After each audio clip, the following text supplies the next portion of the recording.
Hi, and welcome back to the Stained Canvas. Today I thought it would be fun to do a gel plate slash illustration.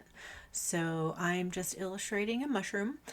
You can find all kinds of ink illustrations. They have copyright free ones. This is actually, I think, a copyright free one. It's just a mushroom. You've probably seen it around everywhere.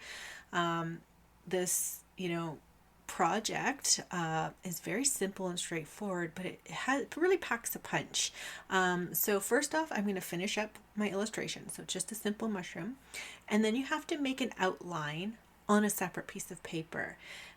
So we're just going to go as close as possible to the actual illustration, and then you're going to cut it out. So you want to be very careful when you cut this part out.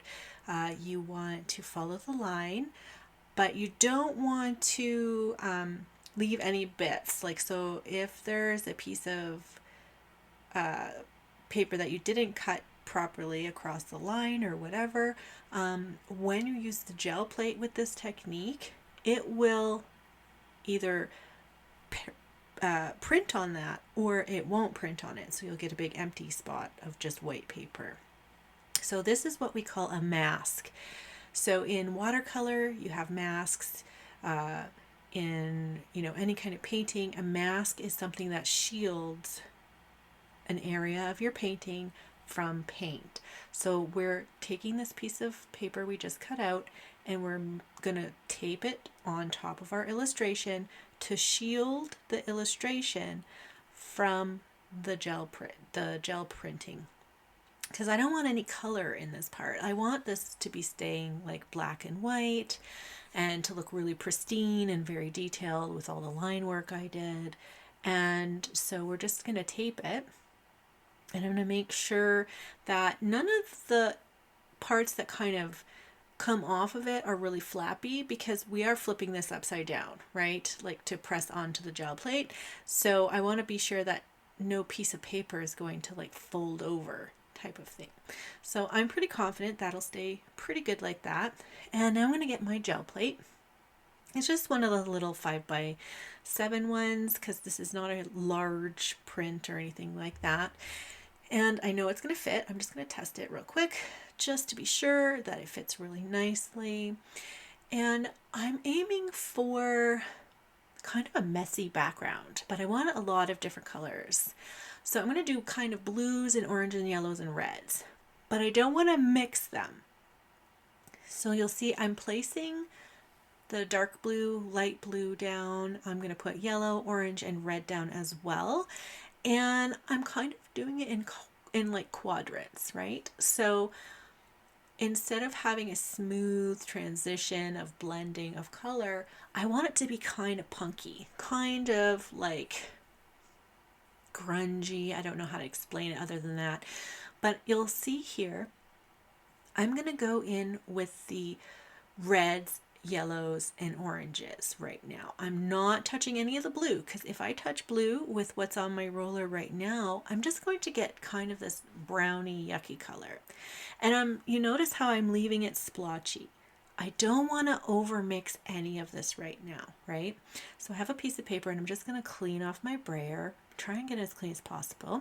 And I'm going with the blue, but I'm trying to stick within the little tiny area of blue that I want it to be. And same for the bottom. I'm trying to not mix any blue with my oranges, just because it will turn brown, and I don't want that. So I'm going to go in and I'm going to take off all the paint that's on my brayer, and I'm going to kind of go over on the bottom orange part here. I'm going to pick up a little bit because I don't like how solid it is. And then I'm going to take some yellow, because I want to pull the yellow from the top corner a little bit more down here as well. And you'll see I'll just kind of zhuzh it with my brayer, and then a little bit of the stuff that's still on the brayer, you'll see and notice I have some empty spots. So I'm just going to kind of very carefully not mix paint, but just dab it into those empty spots. I still have some empty spots, and it turns out really wonderful, and I really like how it turned out. But then we're just going to place it down, and we're going to rub it and make sure that we have a good rub and good pressure, okay? Remember, we have our shield on our mushroom, so our mushroom will not be colored. It should stay black and white, and we're just picking up all the outline right now. Now I'm leaving it a little bit. I'm hoping it dries and sucks into this paper. The paper is a mixed media paper, so it's a nice thick. It's not too thin or anything like that. And I'm just giving it some good pressure because you only have one shot or you'll have to start all over again, right? And I'd rather not do that. So I don't feel confident yet, so I'm going to press it down a little bit more. And then once I pull it up, I absolutely adore how it turned out. It's beautiful. It's exactly perfect. The balance between black and white mushroom and the really technicolored background is fantastic, and I absolutely adore it. Now, I'm feeling pretty confident coming up here that I can pull up this print. And once I do, you notice because we have that paper there, we're going to actually have to very carefully peel it off. So remember, the paint is still wet, right? So when we peel off our print right like this, the paint is still wet on it. So when we go to peel off that piece of mask paper that we did, we have to be very careful not to get paint from our fingers onto the illustration. So I'm being very delicate here. I love how this turned out so far. It's so beautiful. And then I'm just taking off this little masking tape here.